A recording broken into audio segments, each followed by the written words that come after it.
Hello student, आज हम बात करेंगे राष्ट्रपति की विधायी शक्ति। आज की इस चौथी क्लास में हम राष्ट्रपति की विधायी यानी कि लेजिस्लेटिव पावर की बात करने वाले हैं। इससे पहले की 3 क्लासेज में हमने पढ़ा था सबसे पहले राष्ट्रपति का इंट्रोडक्शन और राष्ट्रपति और सरकार का एक स्ट्रक्चर बनाया था जिसमें कार्यपालिका, विधायिका, न्यायपालिका को अलग अलग करके हमने समझा था और उसके उद्देश्य, उसके अनुच्छेद, उसके भाग के बारे में बात की थी। उसके बाद में हमने राष्ट्रपति और प्रधानमंत्री ने कंपैरिजन करके इसको हमने समझा था और उसके बाद हमने राष्ट्रपति की योग्यता पढ़ी थी और राष्ट्रपति बनने के लिए पद की शर्तें पढ़ी थी। और फिर अगली क्लास में हमने राष्ट्रपति का इलेक्शन पढ़ा था, चुनाव किस प्रकार से होता है, कौन भाग लेते हैं, चुनाव की प्रक्रिया एकल संक्रमणीय का मतलब क्या होता है, राष्ट्रपति को जीतने के लिए क्या चाहिए, मतदाता कौन होते हैं और दिल्ली और पुडुचेरी को राष्ट्रपति के चुनाव में किस संशोधन में शामिल किया गया वगैरह वगैरह पर हमने चर्चा की। और लास्ट क्लास में हमने चर्चा की थी राष्ट्रपति की शक्तियों की, पावर एंड फंक्शंस, जिसमें हमने कार्यपालिका शक्ति पढ़ी थी और कार्यपालिका शक्ति में हमने अनुच्छेद 53 पढ़ा था। राष्ट्रपति के अंदर कार्यपालिका शक्तियां निहित होती है। उसके बाद में हमने अनुच्छेद 74 पढ़ा था, अनुच्छेद 75, अनुच्छेद 76, अनुच्छेद 77, अनुच्छेद 78, इन सब की डिटेल हमने एक एक करके पढ़ी थी। और आज हम बात करने वाले हैं राष्ट्रपति की लेजिस्लेटिव पावर। लेजिस्लेटिव पावर या हिंदी में कहें तो विधायी शक्ति। राष्ट्रपति की वो शक्ति है जिसमें विधान पालिका यानी कि संसद से संबंधित राष्ट्रपति कुछ महत्वपूर्ण कार्य करता है। संसद को हम विधायिका बोलते हैं और विधायिका या संसद में राष्ट्रपति कौन कौन से काम करता है, उसकी पावर में क्या क्या आता है, उसकी हम एक एक करके चर्चा करेंगे। जैसे संसद के सत्र को बुलाना, अनुच्छेद 85, अनुच्छेद 86, अनुच्छेद 87 और अनुच्छेद हम बात करेंगे 108 जो संयुक्त बैठक की बात करता है। तो एक एक करके हम इनको समझेंगे। चलिए, तो हम शुरुआत करते हैं राष्ट्रपति की विधायी शक्ति की। तो विधायी शक्ति को स्टार्ट करने से पहले आपको यह जानना बहुत जरूरी है कि एक्चुअल में विधायिका होती क्या है। जब हम विधायिका की बात करते हैं तो हम संसद की बात करते हैं। किसकी बात करते हैं? संसद की। संसद यानी कि पार्लियामेंट, और इसी संसद को हम विधायिका कहते हैं। और इस संसद में 3 पार्ट है। एक का नाम लोकसभा, एक का नाम राज्यसभा, एक का नाम है प्रेसिडेंट यानी कि राष्ट्रपति। राष्ट्रपति, लोकसभा और राज्यसभा, इन 3 अंगों से मिलकर संसद का गठन होता है। और ये जो संसद है, इस संसद को विधायिका कहते हैं। इस संसद को विधायिका कहते हैं, या आप इस संसद को इंग्लिश में लेजिस्लेचर कह सकते हैं। लेजिस्लेचर, यूनियन लेजिस्लेचर या संघ की विधायिका कह सकते हैं। अब राष्ट्रपति इस लेजिस्लेचर का, विधायिका का अभिन्न अंग है। राष्ट्रपति क्या है? विधायिका का अभिन्न अंग है, इंटीग्रल पार्ट है वो। इसलिए संसद के बारे में राष्ट्रपति जो भी काम करता है वो क्या बन जाती है? वो विधायी शक्ति बन जाती है। विधायी शक्ति का मतलब तो यही हो गया कि विधायिका के बारे में राष्ट्रपति के द्वारा किए जाने वाले वो सभी कार्य विधायी शक्ति के अंतर्गत आते हैं। अब हम देखते हैं कि क्या क्या आते हैं।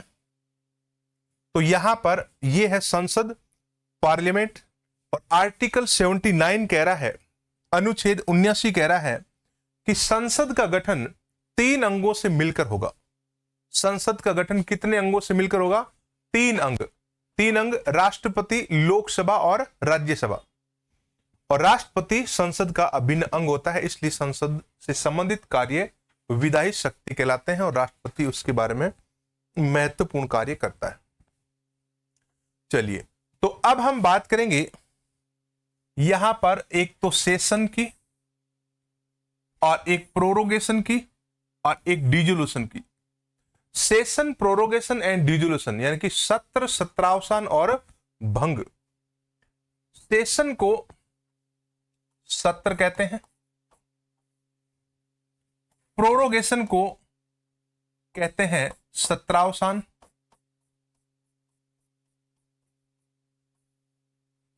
और डिसोल्यूशन को कहते हैं, डिसोल्यूशन का मतलब भंग, या आप इसको विघटन भी कह सकते हैं। सत्र, सत्रावसान, भंग, यानी कि आप इसको क्या कह सकते हैं, भंग या विघटन या डिसोल्यूशन। अब देखो, अगर हम बात करें कि पार्लियामेंट में कौन सा सदन भंग होता है और कौन सा सदन भंग नहीं होता है। पार्लियामेंट में एक सदन है जिसको राष्ट्रपति भंग कर सकता है। देखो, यह है संसद, ये क्या है, संसद, संसद यानी कि पार्लियामेंट। और इस पार्लियामेंट में यहां प्रावधान आता है अनुच्छेद 85, आर्टिकल 85। और आर्टिकल 85 जो है वो कह रहा है सत्र, सत्रावसान,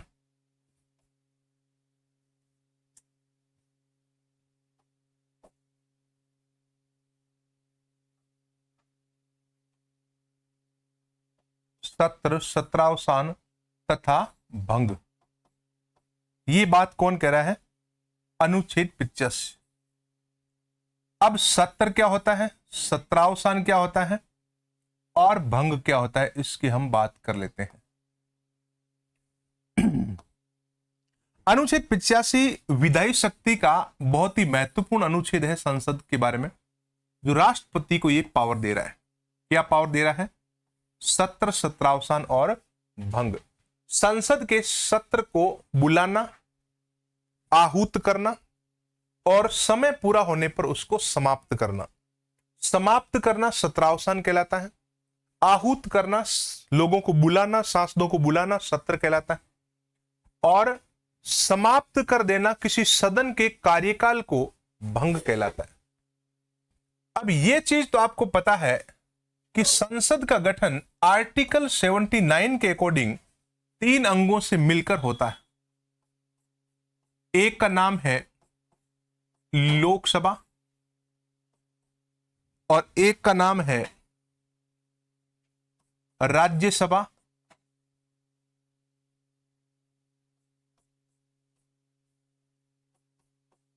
और एक का नाम है राष्ट्रपति।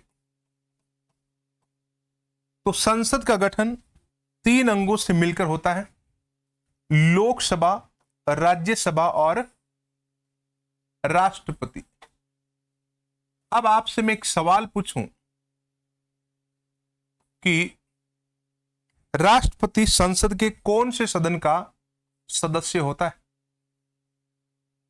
तो आपका जवाब आएगा किसी भी सदन का सदस्य राष्ट्रपति नहीं होता है, क्योंकि राष्ट्रपति संसद का अंग है, न कि सदस्य। देखो, तो संसद में इसका गठन की बात की गई है 1979 में, और 85 में सत्र, सत्रावसान और भंग की बात की गई है। Session prorogation and dissolution. सत्र, एक वर्ष में कितने सत्र आते हैं, 3 सत्र। पहले सत्र का नाम क्या है, बजट सत्र, और दूसरे सत्र का नाम क्या है, मानसून सत्र, और तीसरे सत्र का नाम है शीतकालीन सत्र। तीसरे सत्र का क्या नाम है, शीतकालीन सत्र। बजट सत्र फरवरी में आता है, फरवरी से चलता कहां तक है, मई तक। फरवरी में स्टार्ट होता है और मई तक चलता है, और यह संसद का सबसे लंबा चलने वाला सत्र है। मानसून सत्र जुलाई में आता है और सितंबर में वापस जाता है, और शीतकालीन सत्र सर्दियों में आता है नवंबर में, और दिसंबर में वापस जाता है। तो यहां पर एक साल में 3 सत्र आए। दो सत्रों के बीच अधिकतम अंतराल 6 महीने तक हो सकता है। The gap between two sessions shall be 6 month. 6 month से ज्यादा उसका गैप नहीं हो सकता। सत्रावसान का मतलब होता है सत्र को समाप्त कर देना। सत्र का टाइम पूरा होने पर हम इसको समाप्त कर देते हैं, उसे हम क्या कहेंगे? सत्रावसान कहेंगे। और भंग का मतलब होता है कि सदन को भंग कर देना, पूरे सदन का कार्यकाल समाप्त कर देना। अब सदन आपके पास दो है, लोकसभा और राज्यसभा। सवाल आपसे यह है, ध्यान से सुनना, कि संसद का कौन सा सदन भंग होता है और कौन सा सदन भंग नहीं होता? सिंपल सवाल है, लेकिन कंफ्यूज नहीं होना है। केवल और केवल लोकसभा ही भंग होता है, राज्यसभा कभी भी भंग नहीं होता। राज्यसभा संसद का एक स्थायी सदन है और स्थायी सदन होने के कारण इसको भंग नहीं किया जा सकता और यह हमेशा बना रहता है। चलिए, तो यह बात आपको पता लगी। अब इसको थोड़ा सा और देखें। हम यही पढ़ रहे थे लेजिस्लेटिव पावर में, सेशंस, प्रोरोगेशन एंड डिसोल्यूशन, यानी कि अनुच्छेद 85 में इसके प्रावधान है। अनुच्छेद कौन से में है? 85 में, कि संसद के सत्र को बुलाना, टाइम पूरा होने पर समाप्त करना और लोकसभा को समय और परिस्थिति के अनुसार भंग करना। हमने बात की थी बजट सत्र की, फरवरी से मई तक, मानसून सत्र जुलाई से सितंबर और शीतकालीन सत्र नवंबर से दिसंबर, winter session. Prorogation, closing of the session by the president, राष्ट्रपति के द्वारा सत्र को क्लोज करना, टाइम पूरा होने पर मतलब छुट्टियां कर देना। Dissolution, termination of the term of Lok Sabha bye the president. तो सत्रावसान और भंग के बारे में आपको समझ में आ गया होगा। और भी अगर मैं सरल बताऊं तो हमारे यहाँ जैसे बेच स्टार्ट होते हैं ना, हम कहते हैं बेच प्रारंभ हो गया, और संसद वाले कहते हैं हमारा सत्र प्रारंभ हो गया। हमारे यहाँ डेली क्लासेज लगती है और वहां पर डेली बैठकें होती है। बेच पूरा होने के बाद में हम कहते हैं बेच समाप्त हो गया, और संसद की शब्दावली में वो कहते हैं सत्रावसान हो गया। तो इस प्रकार से सत्र सत्रावसान होता है। चलिए आगे बढ़ते हैं।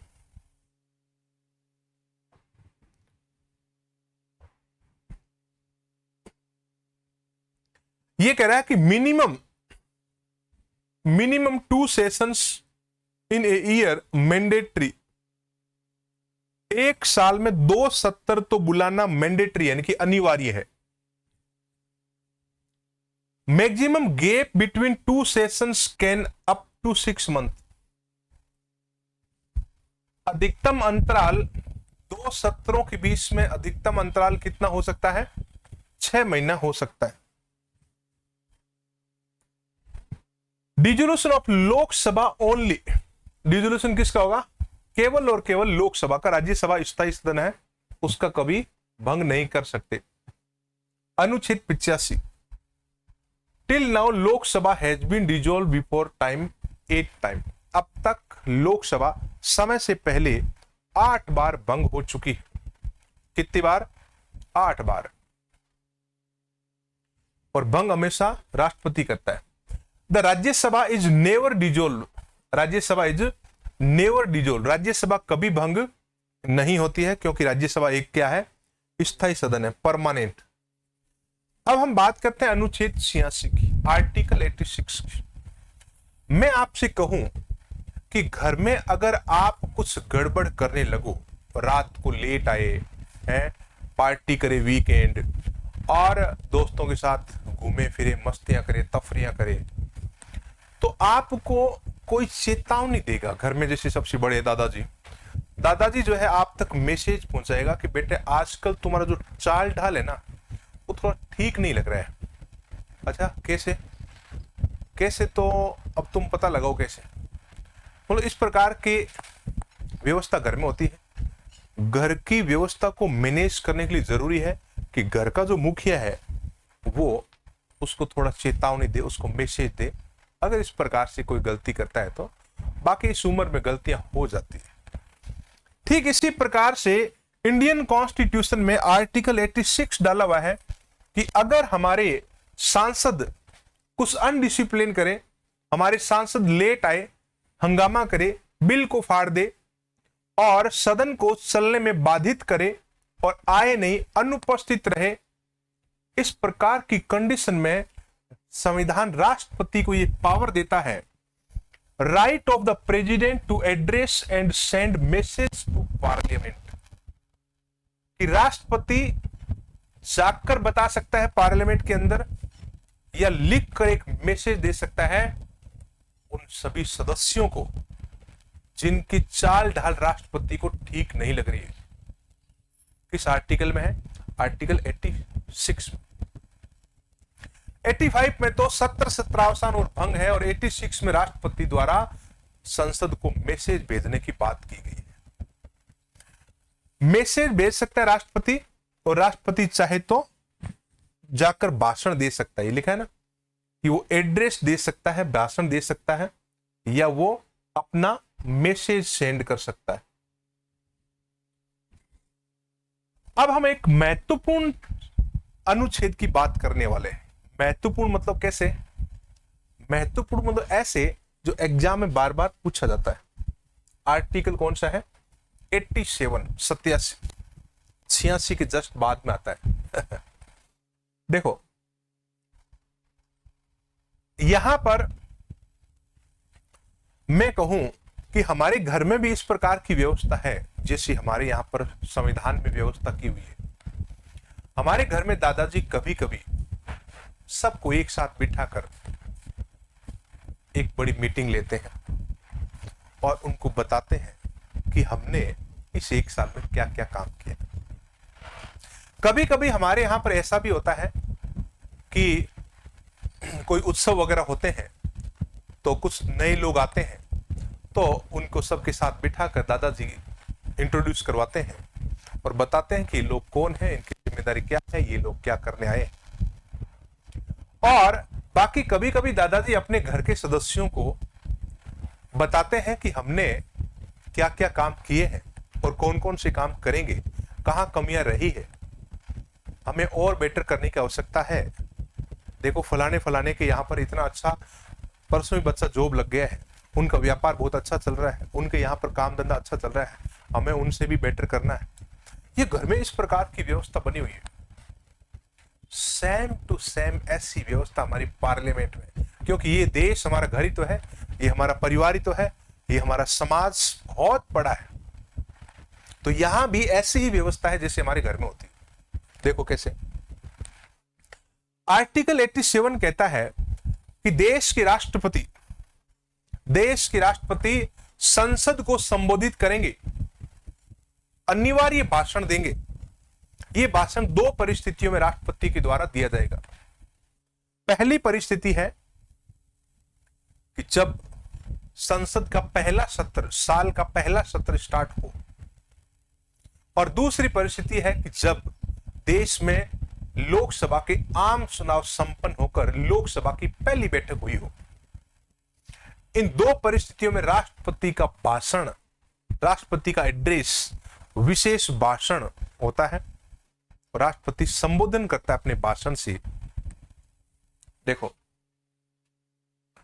आर्टिकल 87 कह रहा है कि special address bye the president, राष्ट्रपति का विशेष भाषण, और ये विशेष भाषण देना जरूरी है। At the commencement of first session after each general election of the Lok Sabha, Lok Sabha के पहले आम चुनाव के बाद पहली बैठक में राष्ट्रपति के द्वारा संसद के दोनों सदनों को एक साथ संबोधित किया जाएगा। एक परंपरा है कि राष्ट्रपति इस भाषण में सरकार को एक जिम्मेदारी सौंपता है और लोकसभा के सदस्यों का राज्यसभा से इंट्रोडक्शन भी करवाता है। राष्ट्रपति कहता है इस भाषण में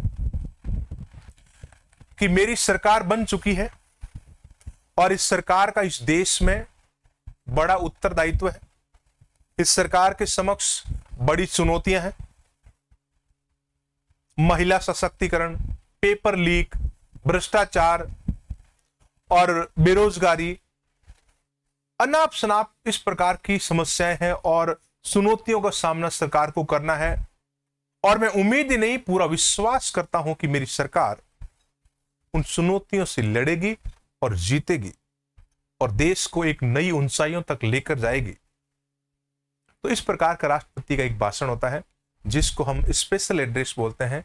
इसका प्रावधान अनुच्छेद 87 में, कौन सा आर्टिकल में है? 87 में।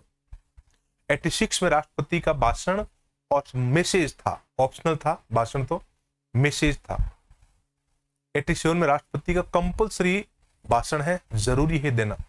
दो परिस्थितियों में, एक पढ़ लिया हमने कि नई लोकसभा के बाद, और दूसरा भाषण होता है प्रतिवर्ष पहली बैठक में। देखो क्या कह रहे हैं, at the first session of each year, प्रत्येक साल का पहला जो सत्र होता है उसकी पहली जो बैठक होती है, पहले सत्र का नाम अभी अभी हमने थोड़ी देर पहले पढ़ा था, बजट सत्र। क्या नाम है? बजट सत्र। फरवरी से मई तक चलने वाला वो सत्र जो सबसे लंबा चलता है, उस साल का पहला सत्र होता है। इस सत्र की शुरुआत में राष्ट्रपति का भाषण होता है। तो at the first session of each year the president shell address, यानी कि राष्ट्रपति भाषण देगा। Both houses of parliament assemble together, दोनों सदनों की संयुक्त बैठक में राष्ट्रपति यह भाषण देगा, एड्रेस करेगा। तो यह कंपल्सरी है। तो अनुच्छेद 87 में दो प्रकार की भाषण राष्ट्रपति देता है। पहले आम चुनाव के जस्ट बाद, दूसरा हर साल पहली बैठक में। आम चुनाव आपको पता है 5 साल में होता है, तो 5 साल के बाद में ये भाषण होता है। अगर लोकसभा भंग हो जाए तो 2 साल 3 साल बीच में भी हो सकता है, लेकिन दूसरा वाला है ये आपके हर साल पहली जो बैठक होती है उसमें दिया जाता है। लेकिन first session of the each year. अब इसमें एक इंपॉर्टेंट बात मैं आपको बता देता हूं कि दूसरे वाले भाषण में राष्ट्रपति क्या कहता है। पहले वाले में तो वो सरकार बनती है और सरकार को जिम्मेदारी सौंपता हुआ नजर आता है और लोकसभा के नए लोगों को इंट्रोडक्शन करवाता है राज्यसभा के साथ। लेकिन दूसरे वाले में वो क्या कहता है? दूसरे वाले में सरकार ने जो 1 साल में अब तक जो जो काम किए हैं उन कामों की तारीफ करता है, दोनों सदनों को बिठाकर। यानी कि दोनों सदनों को संबोधित करने वाले, देश को संबोधित कर रहा है राष्ट्रपति, पूरे देश को बता रहा है। राष्ट्रपति कहता है मेरी सरकार ने प्रधानमंत्री जन धन योजना, प्रधानमंत्री ग्रामीण आवास, प्रधानमंत्री शहरी आवास और सड़कों से पूरे देश को जोड़ा, और इस देश में बड़े बड़े जो विवादित मुद्दे थे मेरी सरकार ने उनको समाप्त कर दिया। राम मंदिर का मुद्दा, जम्मू कश्मीर का विवाद, वगैरह वगैरह। मैं उम्मीद करता हूं कि आने वाले समय में सरकार इन चुनौतियों से और लड़ेगी और देश को एक नई ऊंचाइयों तक और लेकर जाएगी। तो यहां पर जो भाषण होता है, उस भाषण में राष्ट्रपति सरकार के द्वारा अब तक किए गए कार्यों की प्रशंसा करता है, तारीफ करता है। तारीफ करेगा क्यों नहीं? क्योंकि भाषण लिखा ही सरकार ने। आपको ये बात जानकर बड़ा आश्चर्य होगा कि राष्ट्रपति का ये भाषण तैयार कौन करता है? मंत्रिमंडल। कौन करता है? मंत्रिमंडल। और मंत्रिमंडल वही जिसका मुख्य होता है प्रधानमंत्री। यानी कि एक तरीके से हम ऐसा भी कह सकते हैं कि प्रधानमंत्री और ये सरकार अपनी तारीफ राष्ट्रपति के मुंह से करवाते हैं। और यही कारण है कि भाषण समाप्त होने के बाद इस भाषण को लोकसभा में धन्यवाद प्रस्ताव के रूप में पारित करना अनिवार्य है। That speech of the president must be passed in Lok Sabha as a motion of thanks. ये धन्यवाद प्रस्ताव के रूप में पारित होता है, और अगर ये लोकसभा में सिंपल मेजोरिटी से पास नहीं हो पाया राष्ट्रपति का भाषण, तो सरकार को त्याग पत्र देना पड़ता है, सरकार गिर जाती है। ये भाषण अपने आप में बड़ा संवेदनशील है। तो इतनी सारी बातें हमने थोड़ा सा डीप में पढ़ा है और आपको डीप में जानकारी होना बहुत जरूरी है। चलिए आगे बढ़ते हैं। आर्टिकल 108 108। कभी कभी हमारे घर में ऐसा भी होता है कि एक परिवार जो है दूसरी जगह काम कर रहा है, एक परिवार दूसरी जगह काम कर रहा है, अलग अलग अपना अपना काम संभाल रहे हैं और वो जुड़े हुए एक परिवार से हैं लेकिन अपना काम अलग अलग बैठ कर रहे हैं। और कभी कभी उन दोनों परिवारों के बीच में किसी बात को लेकर मन मुटाव हो जाता है। वो कहता है तूने गलत किया, वो कहता है तूने गलत किया। फिर बीच बचाव करते हुए दादाजी आते हैं कि बेटा तुम दोनों शांत हो जाओ, ये महिलाओं के झगड़े बाहर नहीं आने चाहिए, ये अंदर ही रहना ठीक है। और दादाजी उन दोनों परिवारों को पास में बिठाते हैं और उनको समझाते हैं कि देखो आपकी और हमारी इस परिवार के इन बच्चों की इंपॉर्टेंस क्या है, आपको ये समझना जरूरी है, क्योंकि आप जिन मुद्दों पर ये सब कर रहे हो वो सब ठीक नहीं है। और राष्ट्रपति इसी प्रकार से 108 के अनुसार संसद के दोनों सदनों की संयुक्त बैठक बुलाता है। ऐसी कंडीशन में जब दोनों सदनों में डिस्प्यूट हो जाए किसी बिल को लेकर, एक सदन बिल पास करे, दूसरा सदन अड़ जाए, 6 महीने तक ही पास नहीं करे, या किसी पॉइंट को लेकर विवाद ऐसा हो जाए जिस पर सहमति बन ही नहीं पाए, तो राष्ट्रपति दोनों सदनों को एक साथ बिठाता है और लोकसभा अध्यक्ष को कहता है कि आप अध्यक्षता करो और उस बिल को पास करो। इसे हम कहते हैं संयुक्त बैठक, संसद की जॉइंट सिटिंग। देखो संविधान की भाषा में चाहे कुछ भी हो, लेकिन हमें इनको सरल भाषा में जान लेना जरूरी है, सरल भाषा में समझना जरूरी है। The joint sitting is presided over by the speaker. इनकी संयुक्त बैठक की अध्यक्षता कौन करता है? प्रिजाइडेड मतलब अध्यक्षता करना, कौन करता है? लोकसभा का अध्यक्ष। And in his absence by deputy speaker और डेप्यूटी चेयरमैन। अगर लोकसभा का अध्यक्ष नहीं है तो राज्यसभा का डेप्यूटी चेयरमैन या लोकसभा का उपाध्यक्ष। अब आपके दिमाग में क्वेश्चन आया है कि राज्यसभा का सभापति क्यों नहीं? संयुक्त बैठक जब होती है संसद के दोनों सदनों की, उसकी अध्यक्षता राज्यसभा का सभापति क्यों नहीं कर सकता? बड़ा है पद में, वो करना चाहिए, देश का उपराष्ट्रपति है उसको करना चाहिए। लेकिन उसके न करने के पीछे सबसे बड़ा रीजन ये है कि वो किसी भी हाउस का मेंबर नहीं है। वो तो एक मजबूरी थी कि उपराष्ट्रपति के पास कोई काम नहीं था, तो संविधान निर्माताओं ने कहा कि चलो ठीक है, इसको एक काम सौंप देते हैं कि राज्यसभा के चेयरमैन का करेंगे, राज्यसभा को चलाएंगे। और संयुक्त बैठक की अध्यक्षता करने के लिए जरूरी है कि मेंबर होना चाहिए सदन का, और मेंबर यहां पर लोकसभा अध्यक्ष है, उसका मेंबर है। लोकसभा अपने आप में एक बहुत बड़ा सदन है, जनता का सदन है, इसलिए लोकसभा अध्यक्ष को यह पावर मिली है। और लोकसभा अध्यक्ष नहीं है तो संयुक्त बैठक की अध्यक्षता कौन करेगा? उपाध्यक्ष, लोकसभा का उपाध्यक्ष। और उपाध्यक्ष भी नहीं है तो संयुक्त बैठक की अध्यक्षता कौन करेगा? राज्यसभा का उपसभापति, डेप्यूटी चेयरमैन ऑफ राज्यसभा। सभापति नहीं, चेयरमैन नहीं, उपसभापति, क्योंकि चेयरमैन जो होता है राज्यसभा का वो उपराष्ट्रपति होता है, उपसभापति राज्यसभा का मेंबर होता है। तो अध्यक्ष करेगा अध्यक्षता लोकसभा का, वो नहीं है तो उपाध्यक्ष, और वो नहीं है तो राज्यसभा का उपसभापति। अब आपके दिमाग में क्वेश्चन आ रहा है बताऊं क्या? हाँ, कि वो भी नहीं है तो राष्ट्रपति तय करेगा कि संयुक्त बैठक की अध्यक्षता कौन करेगा। राष्ट्रपति किसी सदस्य को आदेश देगा और उसी के द्वारा अध्यक्षता की जाएगी। अब तक अगर हम बात करें कि स्वतंत्र भारत में, आजाद भारत में कितनी बार संयुक्त बैठकें बुलाई गई है पार्लियामेंट में, तो आप कहेंगे 3 बार। कितनी बार? 3 बार डिस्प्यूट हुए हैं किसी विधेयक के ऊपर, बड़े सीरियस, और उनके ऊपर संयुक्त बैठकें बुलाई गई।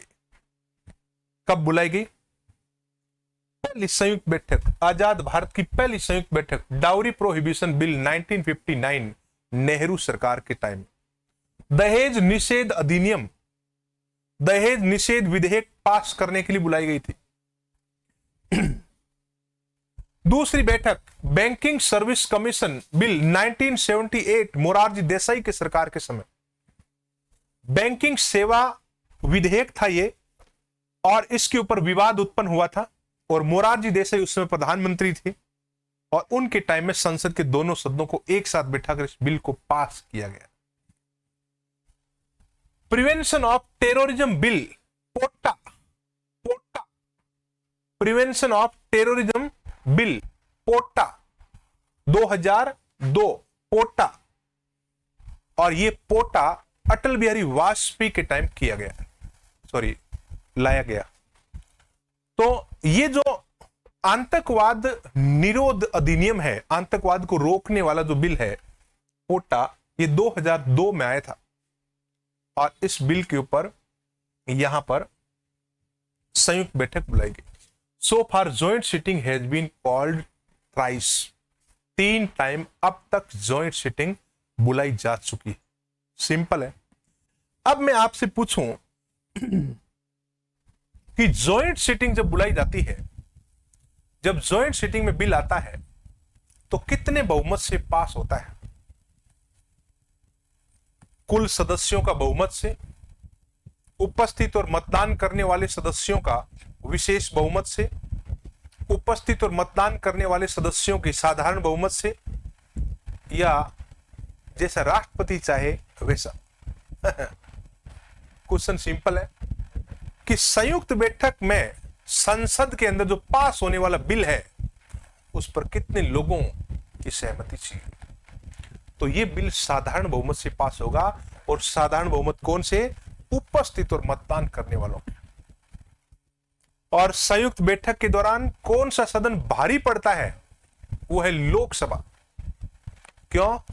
क्योंकि लोकसभा संख्या में ज्यादा है, संख्या में भारी होने के कारण 543 सीटें हैं लोकसभा, राज्यसभा में 245। अगर राज्यसभा किसी बिल को रोकती है और संयुक्त बैठक बुलाई जाती है, तो लोकसभा भारी पड़ेगी, उसको पास कर देगी। Any bill is passed by a simple majority in joint sitting. एकदम क्या है ये? Simple majority. सिंपल मेजोरिटी क्या होता है? ये होता है उपस्थित और मतदान करने वालों का 50% + 1 को सिंपल मेजोरिटी कहते हैं। इससे बिल पास हो जाता है, इससे बिल क्या हो जाता है? पास हो जाता है। अब हम बात करेंगे assent to bill by the president. राष्ट्रपति के द्वारा विधेयक को स्वीकृति देना। घर में जब हम लोग काम करते हैं, तो पहले अपना डिस्कशन कर लेते हैं, भाई भाई और माँ बेटा, पति पत्नी, सब डिस्कशन कर लेते हैं आपस में कि हमें देखो ये गाड़ी लानी है, हमें देखो ये बाइक लानी है, हमें देखो बच्चों का दाखिला उस स्कूल में करवाना है। डिस्कशन कर लिया। अब ये लेकर जाएंगे इस डिस्कशन को फाइनल करवाने के लिए दादाजी के पास। लो दादाजी, हाँ क्या लाए हो? देखो हमने कुछ निर्णय लिया है और इसके ऊपर आप फाइनल कर दो। और दादाजी इसको देखेंगे, अच्छा ठीक है आपने ले लिया तो डन।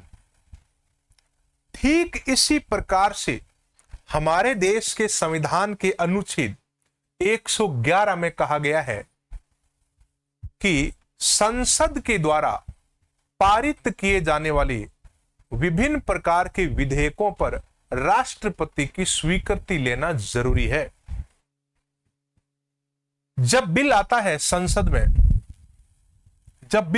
में आता है, लोकसभा में पास होगा, फिर राज्यसभा में पास होगा, फिर कहा जाएगा राष्ट्रपति के पास। लोकसभा, राज्यसभा, राष्ट्रपति। और राष्ट्रपति अगर इसको अप्रूवल दे दे तो बिल क्या बन जाएगा? एक्ट। बिल को हम कहते हैं विधेयक, सॉरी, बिल को क्या कहते हैं? बिल को कहते हैं विधेयक।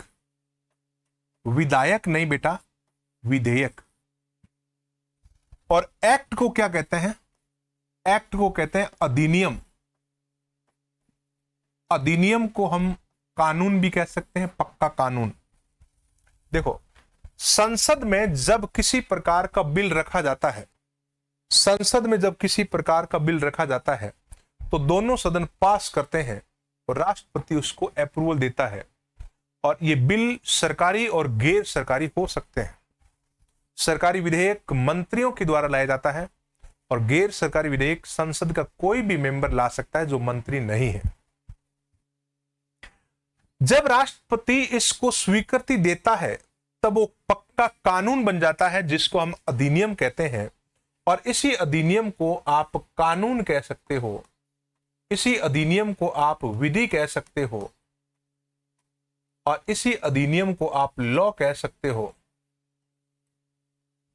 आप कुछ भी कह सकते हो।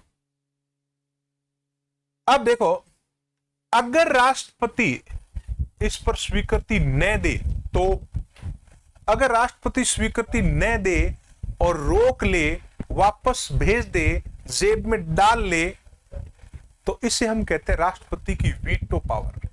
क्या कहते हैं? Veto power. अगर दादाजी ने स्वीकृति नहीं दिया, बेटा रहने दो, ये बाइक की आवश्यकता नहीं है, बच्चे बिगड़ जाएंगे, बच्चों को पढ़ाई करवाइए अच्छी, उसके बाद में इनको बोलो कि जब तुम सेटल हो जाओ उसके बाद अपने आप पिलाना बाइक दिलाओ इनको। तो ऐसा भी तो हो सकता है ना। जरूरी नहीं कि दादाजी उसको अप्रूवल दे देंगे, दादाजी उसको रोक सकते हैं, दादाजी उसको वापस पुनर्विचार के लिए भेज सकते हैं कि बेटा बाइक रहने दो, तुम साइकिल ले आओ एक बार। साइकिल, दादाजी साइकिल का जमाना ही गया। जमाना गया नहीं बेटा, हम अपने बचपन में साइकिल चलाते तो बड़े फिट रहते थे। अच्छा, तो ये क्या है, यह राष्ट्रपति भी उनको वापस भेज सकता है। तो राष्ट्रपति जब वापस भेजता है, स्वीकृति नहीं देता है बिल के ऊपर, तो हम कहते हैं राष्ट्रपति की वीटो पावर। कौन सी पावर? वीटो। वीटो जो शब्द है ना, VETO, इसका मतलब होता है रोकना, निषेध करना, निषेध करना, प्रोहिबिट करना, रोकना, प्रतिबंधित करना। देखो,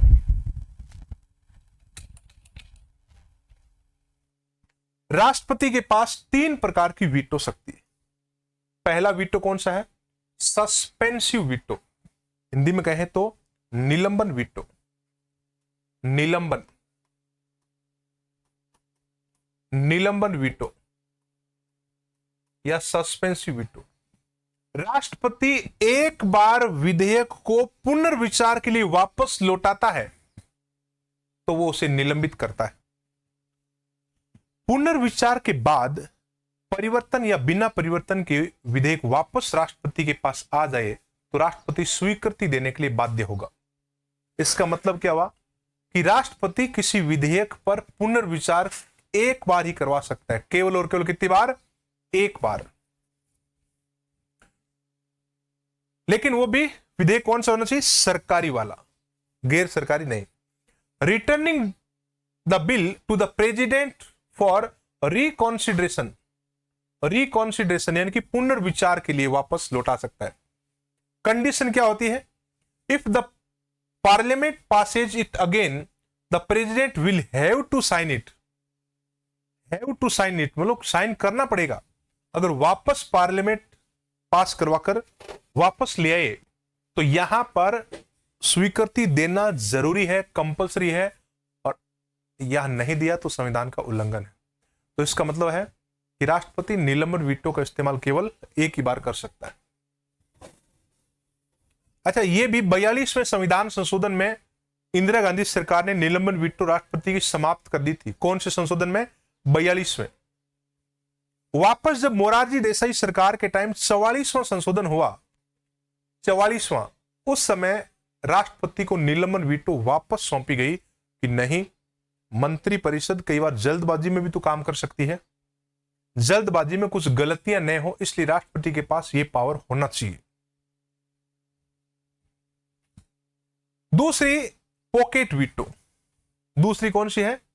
पॉकेट वीटो, या पॉकेट का मतलब आपको पता ही है, जेबी, जेब, इसको जेबी वीटो कहते हैं, या पॉकेट वीटो।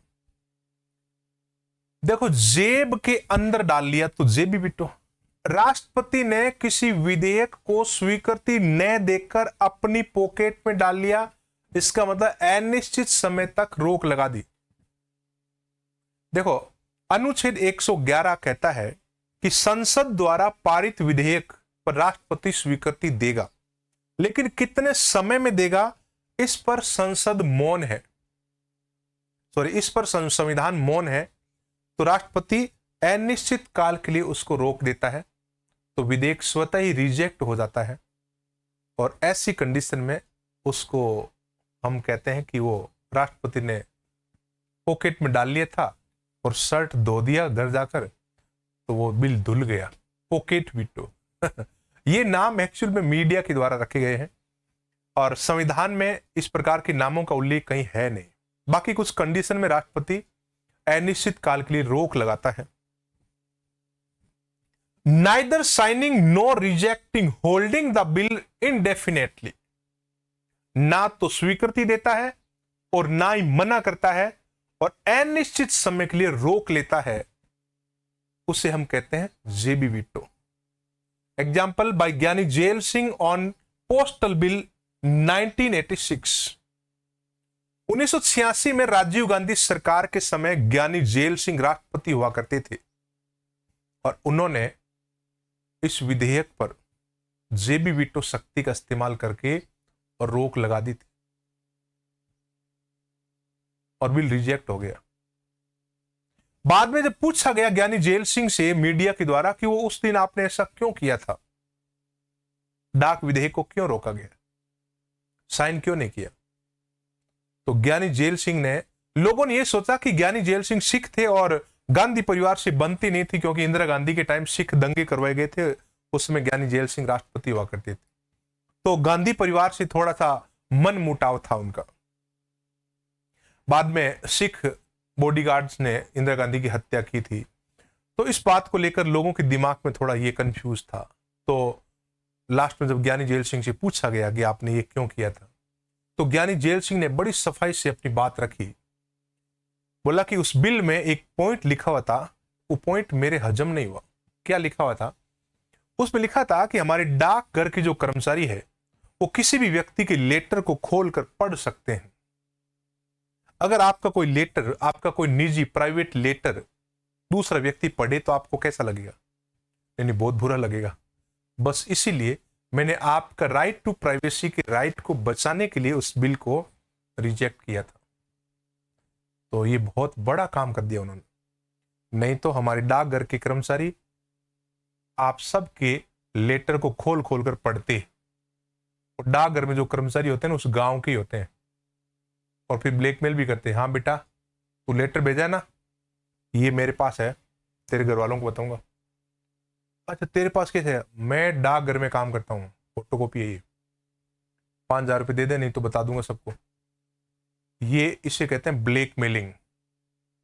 अच्छा, उसमें तो केवल ये प्रावधान था कि राष्ट्रहित में डाकघर का कर्मचारी लेटर को पढ़ सकता है, लेकिन क्या ब्लैकमेल नहीं हो सकता उससे?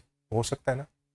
इसलिए किसी का लेटर पढ़ना निजता के अधिकार का उल्लंघन है। आजकल तो क्या लेटर वगैरह का सिस्टम इतना चलन में रहा नहीं, अभी ईमेल आ गया, जीमेल आ गया, व्हाट्सएप आ गया, पता नहीं कौन कौन से चैट आ गए। तो डिजिटल युग में अभी इसका महत्व बहुत कम है। तो ये पोस्टल विधेयक था 1986 का, जिस पर जेबी वीटो शक्ति का इस्तेमाल किया गया। उसके बाद में आता है एब्सोल्यूट वीटो। तीसरे नंबर का वीटो कौन सा है? एब्सोल्यूट। एब्सोल्यूट, या आप कह सकते हो पूर्ण वीटो, आप कह सकते हो आत्यंतिक वीटो। कंप्लीटली मना करता हूं मैं, उसे कहते हैं एब्सोल्यूट। ये राष्ट्रपति 3 परिस्थितियों में इस्तेमाल कर सकता है। अगर बिल गैर सरकारी हो, देखो गैर सरकारी का मतलब है जो मंत्री नहीं है उसके द्वारा बिल लाया गया है, तो बिल गैर सरकारी है, तो उस विधेयक को राष्ट्रपति स्वीकृति देने के लिए बाध्य नहीं होता है। और दूसरा है उसमें अगर बिल ऐसी सरकार के द्वारा लाया गया है जो पीछे से त्यागपत्र दे चुकी है, सरकार गिर गई, अगर बिल उसी सरकार का है जिसका लोकसभा में मेजोरिटी खत्म हो गया। इन 3 कंडीशन में राष्ट्रपति किसी भी बिल को, चाहे सरकारी हो गैर सरकारी हो, और सरकारी की बात की जा रही है, कंप्लीटली मना कर सकता है। वो गैर सरकारी को तो करता ही है, देखो प्राइवेट बिल गैर सरकारी है उसको कर सकता है, सरकारी को भी कर सकता है अगर सरकार लोकसभा में बहुमत खो चुकी है, अगर सरकार त्यागपत्र दे चुकी है तो उसको भी वो रिजेक्ट कर सकता है। जैसे राजेंद्र प्रसाद ने पेप्सू विधेयक जो है उसके ऊपर 1954 में इस प्रकार से एब्सोल्यूट वीटो का इस्तेमाल किया था। 1954 में पेप्सू यानी कि Punjab and east Patiala union जो है, पंजाब का ही नाम था पहले पेप्सू, उसको उन्होंने वीटो पावर से रोका था। Exception of the veto, exception to the veto, exception का मतलब होता है अपवाद, कि वीटो शक्ति के अपवाद क्या है, जहां पर राष्ट्रपति किसी प्रकार की वीटो पावर का इस्तेमाल नहीं कर सकता। तो इसमें आता है मनी बिल, धन विधेयक के ऊपर राष्ट्रपति को वीटो पावर करने की शक्ति नहीं है। और कॉन्स्टिट्यूशन अमेंडमेंट बिल, संविधान संशोधन विधेयक, 24वां संविधान संशोधन हुआ था, कॉन्स्टिट्यूशन अमेंडमेंट 24वां संविधान संशोधन 1971। इस दौरान राष्ट्रपति की संविधान संशोधन विधेयक पर वीटो पावर को समाप्त कर दिया था कंप्लीटली इंदिरा गांधी सरकार ने।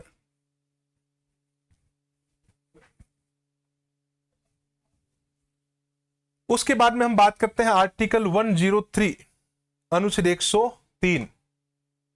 अनुच्छेद 103 जो है सांसदों की अयोग्यता से संबंधित है और उस पर राष्ट्रपति फाइनल डिसीजन लेता है। The final decision whether members of parliament Lok Sabha या राज्यसभा का हैज बिकम डिस्क्वालिफाइड यानी कि अयोग्य, not will be taken by the president after obtaining the opinion of election commission. देखो, राष्ट्रपति ऐसे अयोग्य सांसद जिसकी सिफारिश भारत निर्वाचन आयोग कर दे कि वो अयोग्य है, तो राष्ट्रपति उसको डिस्क्वालीफाई कर देगा, उसकी सदस्यता समाप्त कर देगा। अगर वो गलत तरीके से चुनाव जीत कर आया है, ऐसी कंडीशन में अयोग्य है, तो 103 में इसके प्रावधान है। अब आता है नॉमिनेटेड मेंबर। राष्ट्रपति कुछ मेंबर्स को पार्लियामेंट में नॉमिनेट करता है और वो भी स्पेशली राज्यसभा में। कहां पर? राज्यसभा में। अनुच्छेद 83 में इसके प्रावधान है। आर्टिकल 80 क्लॉज 3 में लिखा है कि राष्ट्रपति द्वारा राज्यसभा में 12 सदस्यों को मनोनीत किया जाएगा। कितने सदस्यों को? 12 सदस्यों को। और ये 12 सदस्य कौन होंगे? जो देश का सबसे बड़ा कलाकार है, वैज्ञानिक है, साहित्यकार है, ऐसे लोगों को राष्ट्रपति के द्वारा मनोनीत किया जाता है। कहां पर? राज्यसभा में। The president can nominate 12 members in the Rajya Sabha council of state, Rajya Sabha को कहते हैं। These persons should have special knowledge of practical experience in following field: literature, science, art and social service। कला, विज्ञान, साहित्य और समाज सेवा क्षेत्रों से राष्ट्रपति 12 सदस्य मनोनीत करते हैं राज्यसभा में। और ये मनोनीत करने की प्रक्रिया हमने कौन से देश से ली है? तो हमने ली है आयरलैंड के संविधान से। अब देखो, मनोनीत सदस्यों के बारे में मैं आपको थोड़ा सा इंपॉर्टेंट जानकारी दे दूं कि राज्यसभा में मनोनीत होने वाली पहली महिला कौन थी। तो रुक्मिणी अरुणडेल, नाम तो सुना ही होगा, रुक्मिणी अरुणडेल। ये 1952 में राज्यसभा में मनोनीत होने वाली पहली महिला थी और भारतनाट्यम कला से संबंध रखती है रुक्मिणी अरुणडेल। एग्जाम में इनके क्वेश्चन आते हैं, रुक्मिणी अरुणडेल के राज्यसभा में मनोनीत होने वाली प्रथम महिला। उसके बाद में आपने कई और नाम भी सुने होंगे। आपने लता मंगेशकर 1999 में राज्यसभा को मनोनीत किया गया, सचिन तेंदुलकर को 2012 में मनोनीत किया गया, रेखा 2012, 2019 में MC मैरी कॉम, ये महान विभूतियां हैं जिन्होंने समाज को अपनी ताकत के बल पर सोचने के लिए बाध्य किया और समाज में अपनी महत्वपूर्ण भूमिका अदा की और अपनी एक नई पहचान बनाई, और इनके कार्यों से समाज में एक नया बदलाव आया। अपने क्षेत्र में अभूतपूर्व योगदान था इनका, इसलिए इनको राज्यसभा में मनोनीत किया गया। समय समय पर इस प्रकार से राष्ट्रपति मनोनीत करता है। अब मैं आपसे एक सवाल पूछता हूं, क्या कोई मनोनीत सदस्य, राज्यसभा का मनोनीत सदस्य मंत्री बन सकता है क्या? प्रधानमंत्री बन सकता है क्या? तो यहां पर इसका आंसर है संविधान मौन है। इस विषय पर संविधान मौन है, और जब कोई मौन हो जाता है तो उसका मतलब होता है हां बन सकता है।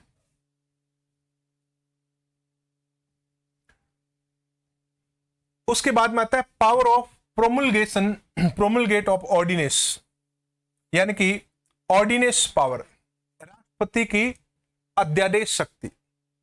अध्यादेश एक ऐसा कानून है जो पार्लियामेंट के विश्रांति काल में पारित किया जाता है राष्ट्रपति के द्वारा।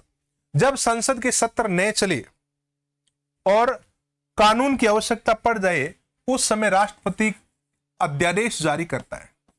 क्या जारी करता है? अध्यादेश शक्ति। अनुच्छेद 123 में राष्ट्रपति का अध्यादेश है, और इस 23 में एक को बीच में रखते तो राज्यपाल का अध्यादेश बन जाएगा, यानी कि 213 में राज्यों के राज्यपाल के अध्यादेश की शक्ति है। तो जब कोई बिल कानून बनाने के लिए लाया जाता है और संसद में सत्र नहीं चल रहा है, संसद के सत्रों में सत्र नहीं चल रहा है, छुट्टियां चल रही है, तो इस बिल को सीधा का सीधा हम कहां रखेंगे? राष्ट्रपति के पास। राष्ट्रपति किसी बिल पर संसद में पास होने से पहले साइन करता है, तो साइन करते हुए बिल बन जाएगा कानून, और ऐसे कानून को कहते हैं अध्यादेश। तो अध्यादेश एक अस्थायी कानून है जो संसद के सत्र न चले उस समय राष्ट्रपति के द्वारा जारी किया जाता है। लेकिन इसकी कंडीशन क्या है कि यह कानून अधिकतम 6 महीने तक ही रह सकता है। 6 महीने अधिकतम इसकी मान्यता है, और अगर सत्र प्रारंभ हो जाए तो 6 सप्ताह यानी कि 42 दिनों में संसद में पास हो जाना चाहिए, और पास नहीं हुआ तो एक कानून रिजेक्ट हो जाएगा। कानून क्या हो जाएगा? रिजेक्ट हो जाएगा। When the parliament is not in session, जब संसद सत्र में नहीं है, if the president feel that the urgent law is required, कानून की जरूरी है, आवश्यकता है, अर्जेंट है, अगर राष्ट्रपति को ऐसा लगे, then the president can issue ordinance after the advice of council of minister, कि मंत्री परिषद की सलाह से ही अध्यादेश जारी कर सकता है राष्ट्रपति। Maximum validity of ordinance is 6 month, अध्यादेश की अधिकतम मान्यता 6 महीने तक हो सकती है। Ordinance is an effective as law passed by the parliament. Effective law यानी कि ऑर्डिनेंस की पावर वही होगी जो एक परमानेंट पक्के कानून की होती है। अगर ऑर्डिनेंस बाद में कैंसिल हो जाता है तो उसके द्वारा किए जा चुके काम जो है वो कैंसिल नहीं होंगे। ऑर्डिनेंस मस्ट बी रिपील और पास्ड विद इन 6 वीक, 6 सप्ताह के अंदर पास हो जाना चाहिए of the parliament coming into session again, otherwise automatically lapse. अगर वो पास नहीं हुआ तो अपने आप ही रिजेक्ट है वो। तो इस प्रकार से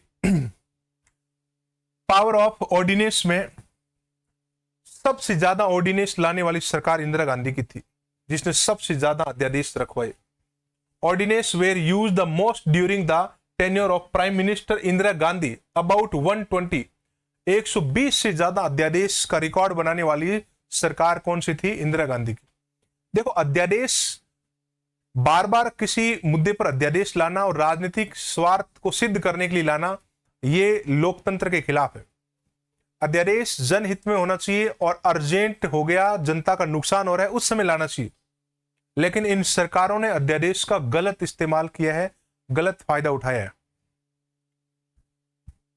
इश्यू फ्रॉम 1967 टू 1980 तक इन्होंने 120 से ज्यादा अध्यादेश पारित करवा दिए।